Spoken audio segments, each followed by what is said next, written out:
Station, this is Houston. Are you ready for the event? Houston, this is the International Space Station. Ready for the event.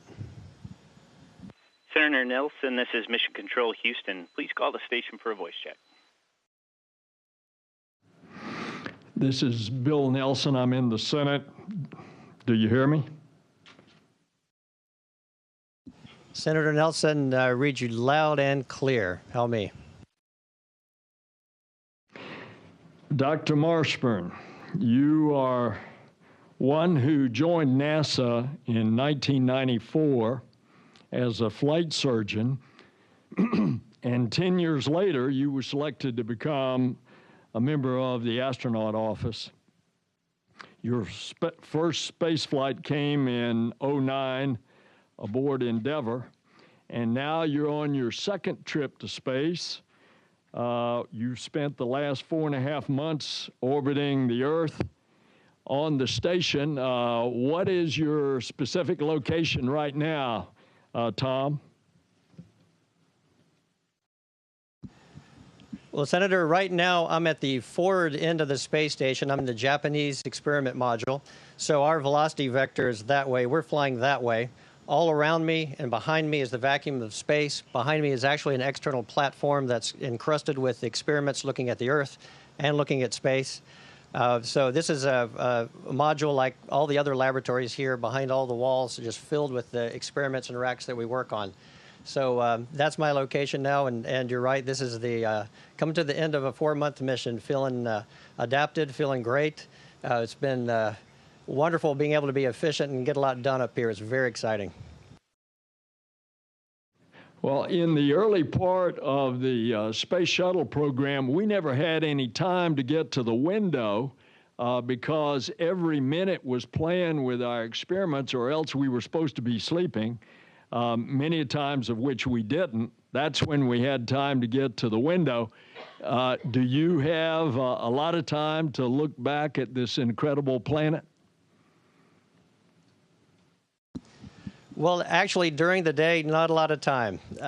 Now, one of our experiments, one of our payloads, we call them, that we are participating in, is crew Earth observations, looking at flooding sites. We were just flying over Saudi Arabia earlier today, looking at some of the flooding that's been occurring there, getting photographs to the ground right away for disaster response or for a better understanding of what's going on in that part of the world. So immediate contact with the Earth. That's when we can see the Earth, have time to see the Earth during the day. But you're right, it's at nighttime, usually past the sleep time, that we get a chance to float up to the window or with our colleagues and spend some time looking out the window. And they're, as you know, it's very unforgettable times. Well, in the cupola, I understand it's almost like 3-dimension. What's it like to look back at the Earth from there? Well, I wish every head of state around the world could come and see our Earth from the cupola. It is a 360-degree view, and directly overhead. Overhead is the Earth, so we're actually, from an Earth standpoint, have our heads down. But I've found that I've fallen in love with the Earth again. Everything that it has to offer, all of the incredible beauty, nuance, the colors, the variance from country to country and from season to season, is remarkable, and it's almost impossible to pull your eyes away from it. But it's what strikes every astronaut is that there are no borders down there, and that with our lives with our international partners up here knocks down a lot of the barriers that we have for getting through technological difficulties and language difficulties and cultural differences. And we actually share that looking out the window together. So the Earth is riveting, it's beautiful. Our existence on there appears to be very fragile. The atmosphere is very thin. So we try to get pictures to convey that to everyone on the ground. It really changes the way you see the Earth and its resources. It's quite remarkable. Tom, you look pretty good. You look like you're physically fit.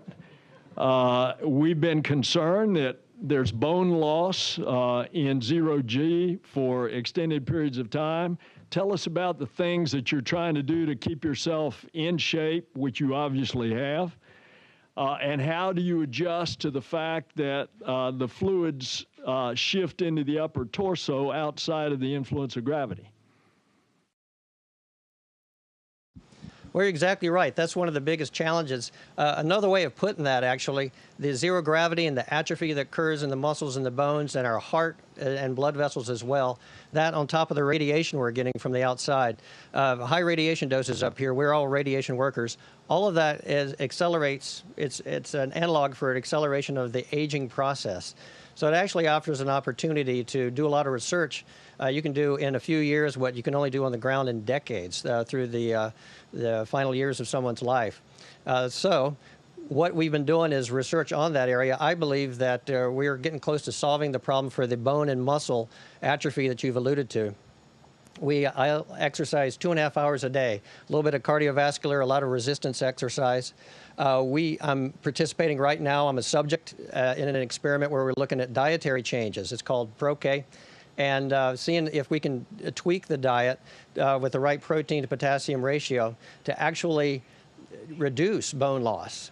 Our food group has also worked very hard on changing our food, reducing the salt in the food, and has actually been invited to a lot of conferences around the country because the food is great, it's wonderful, it's great tasting, and it's relatively low in salt. So again, we don't leach the bone out of our bodies. So these are all avenues that we're working on to maintain bone and muscle, to maintain our heart and our blood vessel status, feel great.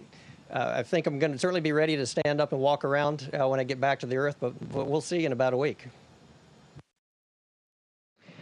So you've been there 4.5 months. Do you think when you first stand up back on Earth, you'll be able to stand? I think so. I was able to after my shuttle flight. I didn't exercise as much on the shuttle flight as I have here. I've been very diligent about it. There will be people around if there's any problems. There's a lot of variance amongst astronauts about how they adapt when they arrive and when they come back. So we don't know everything about it, but I certainly hope so. I intend on trying to stand up. I'm going to take some fluids into my body, either through an IV or drinking some water, because you may know that we lose body fluids up here as well. Our body interprets zero gravity by saying, hey, there's too much fluid on board, and it gets rid of it. It adapts very well to space. And it takes some time to adapt again to the ground when you get back. So all of that together, I think we're prepared. There's a lot of interesting research in that area as well, but I think we're prepared, and we'll see what happens. Well, when you get back, I want you to tell me if you were able to stand immediately. I tried, and I fell right over. I want to introduce Senator Ted Cruz, my co-leader of the Science and Space Subcommittee of the Commerce Committee. Senator Cruz is from Texas. His hometown, as a matter of fact, is Houston, but he's on the opposite side. Clear Lake, you're on the southeast side. He's over a little bit to the west. Senator Cruz. Thank you, Senator Nelson. I want to thank you, Dr. Marshburn, for your service, and I'd love to just ask a question. What surprised you the most about your time on the space station? Is there something you didn't expect that now 4.5 months into it has surprised you? Yes, what surprised me was that how busy and vibrant life and the work here on the space station is. The space station is a hard place to go to sleep because if it's not looking out the window, it is every moment enjoying the effects of zero gravity, and especially the work during the day. We are busy as can be in a wonderful way. You may know, we've just added up to 4 comm loops. We can talk to scientists all around the world, and for a few days we've had every loop socked in with conversation with scientists as we do experiments. There's so much going on up here. It's just hard to stop, quite frankly. It's hard to stop, go to sleep, and leave it alone for a while. So that's, very honestly, that is what has shocked me the most. Is there particular research that you're working on now that you're able to discuss that you think is exciting or particularly promising? I don't know where to start. Being a doctor, I'll be preferential to those experiments. Just yesterday, I was finalizing I was the first subject, along with my colleagues, first subjects in the spinal ultrasound study, using ultrasound as we all know it on the ground, but in a very novel way, looking at our spines, doing something that's good for human spaceflight, that is figuring out what is the cause of back pain, which is something that occurs in some astronauts, particularly maybe even back injury when we get back to the Earth and we put our spine under compression again. And comparing these ultrasound images to MRI. Now, we have ultrasound on the ground, obviously. They don't usually use it for the back. But what's very exciting about this is that we are finding ways to use ultrasound, even being able to visualize the spinal cord in ways that were completely unexpected. There are countries and obviously places, even in the United States, where there are no MRIs, are no CAT scanners, even in emergency rooms where the wait is 8 to 10 hours in the middle of a city. This is one example, a small example, but one example of how NASA is using a current technology, applying it to a very difficult problem, that is bringing medical care to astronauts where we don't have a hospital up here. And that has developed techniques and processes that can be used on the Earth. That's been done many times. As a matter of fact, I'll just have to say, training for every surgical resident in the United States right now uses a technique that was developed by people that were solving a problem for NASA on board the space station that is very essential for trauma care in the first hour. It's saving lives right now. This is a part of training for every surgical resident and surgeon in the U.S. right now. It's been adopted. It came completely from the desire to provide medical care for astronauts. And that was an ultrasound technique as well. So I'm very excited about it as a doctor, but I think it's a great example of what happens when you ask very smart people to do a very hard thing and tell them also you're helping the exploration of the universe. It's a great combination and wonderful things come out of that. Terrific. Thank you. Tell us about, are you still doing crystal growth in 0G? And if not, what are some of the promising medical research experiments, for example, in the development of drugs utilizing the unique properties of 0G? There is crystallography and crystal research going on right now, particularly in this module, in the Japanese experiment module. That is one experiment. We are astronauts are subjects as well as surrogate scientists, but we're also lab technicians. We get things going and let them run. And the crystal growth experiments, there's several of them actually, and we stock them. We get them going, and then we resupply them to the ground. So that's going on all the time. In my opinion, one of the greatest achievements recently on the space station is the ability to turn that into an assembly line, a process whereby we can bring up lots of samples of crystals, lots of samples of proteins, and then put them up in these laboratories, return them to the Earth, and then companies and scientists, universities can go back and look at them and really define proteins to a level they've never been able to before. You're probably familiar with better description of the genes that cause Duchenne's muscular dystrophy. There's in any number of drugs that have been coming through. It's fairly rare that a useful application is discovered, but now with the accelerated numbers that we're able to process up here on the space station, I feel that the findings and the discoveries are going to be accelerating, coming out much more quickly. Other things outside crystallography, you're probably familiar with the salmonella vaccine, which came out of being able to bring up, it's something no one ever expected, but bring up bacteria, microorganisms up here, and they actually change, probably due to microgravity, and become more virulent, and therefore they're much better test cases for producing vaccines. We can get to the answer of the proper vaccine much faster because of these super microorganisms that occur up here, that grow up here. Along the medical field, another thing, so much of this is unexpected. There's a capillary flow experiment I was just working on the other day. The intent is to provide fuel tanks for spacecraft that don't have to have pumps, just use capillary flow. Well, it turns out microflow, the flow of microliters of fluid, can use this technology as well, and they've been working on producing better lab-on-a-chip technology so you can have a greater suite of laboratory analysis you can do on blood just on a chip. So put a CD in a little disc and get a blood analysis accomplished. The list goes on. I hope I'm not talking too much, but it's very hard to say in just a few minutes everything that's going on, particularly in the medical field. Tom, what is it about zero-G that is causing the differences in the production of a vaccine for MRSA, and I also for salmonella, and I also understand for MRSA? Yes, sir, for MRSA as well. That's a great question, and I'm sure that there are scientists that can answer it much better than I could. If just on my somewhat layman's knowledge on it, every cell has a cytoskeleton. There are changes to that cytoskeleton because of zero gravity. How that changes gene expression within the cell, within the microorganism, I don't know the answer to that. Maybe it's not microgravity. Maybe it's potentially the radiation environment. Although they're somewhat protected here, I think it is microgravity. But it's a great example of we are in our infancy here and seeing what the benefits of doing research in microgravity are. And so I can't answer your question, but I would love to know the answer. I would love to talk to the experts that maybe are coming close to an answer to that question.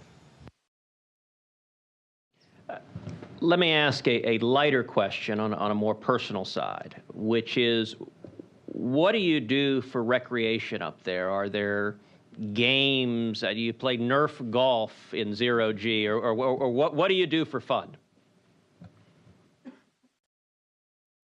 You know, actually, for me, just moving around the space station is a lot of fun. We can have some competitions as to who can get through a module without touching a wall, or who can stay free-floating for the longest time without touching a wall. But just the day-to-day work, I love the efficiencies that we build up after we've been here for a while. Learn how to not put anything anywhere, but just kind of, it's like static juggling. You just put everything up there and it just sits there once you get good enough at it. And you can do a lot of work without having to put anything down or restrain it. Looking out the window is a great pastime. We have a guitar up here. We play guitar, usually just by ourselves, off into a module somewhere. We do have some books as well, but it's hard to tear yourself away from that window, that's for sure. The people on Earth don't really know a lot about what's going on. We have a contraption up there that's as long as from one goalpost to the other goalpost on a football field. And all of this scientific experiment is going on with 6 human beings. What could you tell us Earthlings that we can do better to get them to understand this extraordinary flying machine that you're in right now? That's a great question. I believe we're making inroads as we go. One of my colleagues, Chris Hadfield, has been using music to tell the story of not just the personal experience of living on space station, but just a glimpse of what it means in terms of the science return as well. Social media, we've been trying to use quite a bit.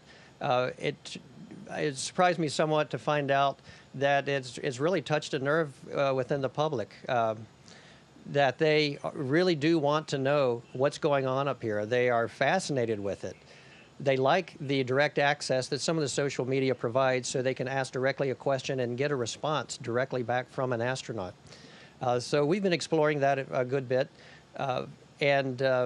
That with the events that we're having right now, we obviously are talking to a lot of schools, do a lot of pre-flight and post-flight work as well.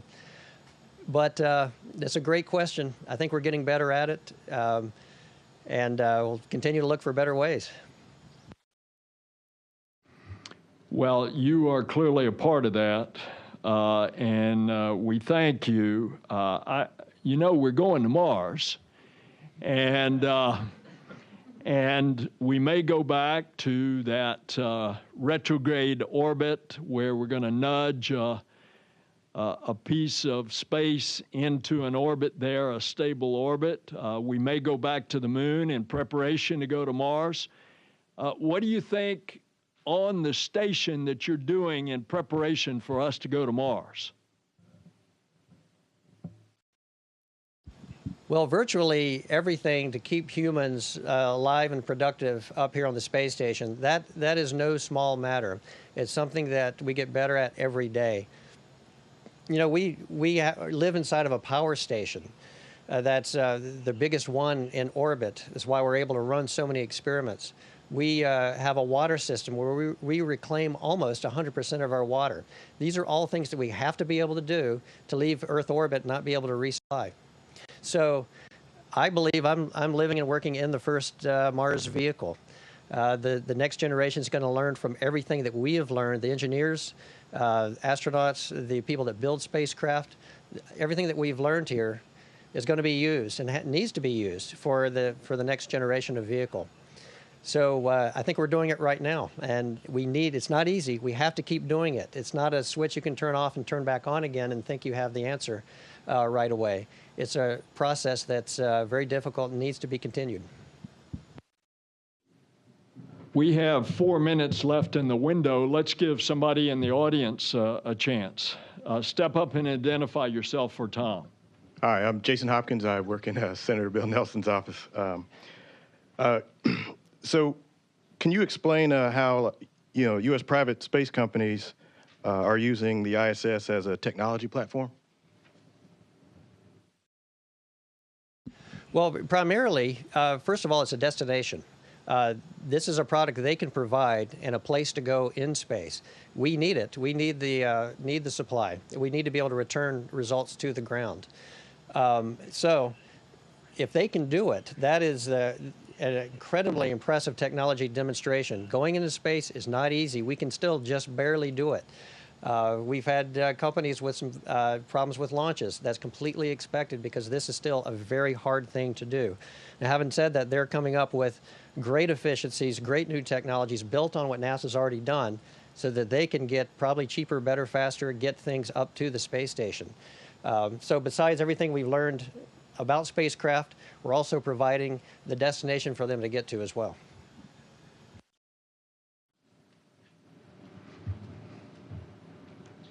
Thank you, Doctor, for your important work. My name is Ben Bradley, and I just wanted to ask something about your daily routine, what you go through, and how that helps you throughout the day, developing a routine. I know you've been up there for 4 months, so you must have something down. Well, the ground certainly helps with that a lot. Every 5 minutes is blocked out. But there is some variability there. We wake up, and typically we'll read summaries from the ground. We do our homework. The ground sends us up the plan for the day and why the rationale for the plan, things to look out for. We read about the experiments. We might even start looking into the procedures to see if there's any hiccups that might come up. But then we just implement the plan that we've been given. If we find efficiencies, we try to fill in more work during that time. Obviously we have a little break for a meal in the middle of the day. We do have our 2.5-hour block of exercise. That can occur just about any time during the day. So that's very much into our routine as well. And then after a meal, which we often share with our Russian colleagues, it's great to be able to get together and just talk about the day, talk about the work just amongst colleagues.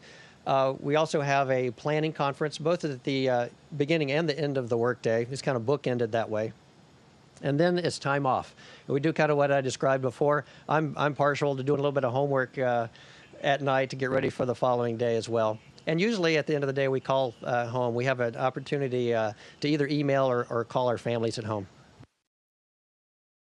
All right, they're telling us we've got to wrap, so we want to thank you. We want to wish you and 2 of your crewmates a safe journey home.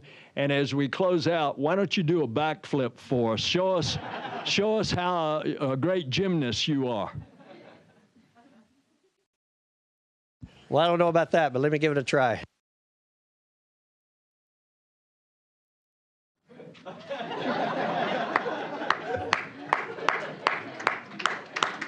All right, thank you so much. It has been a real privilege to talk to you. Thank you. It's been an honor and a privilege. Thank you very much. See you, Tom. See you back home. Station, this is Houston ACR. That concludes the event. Thank you.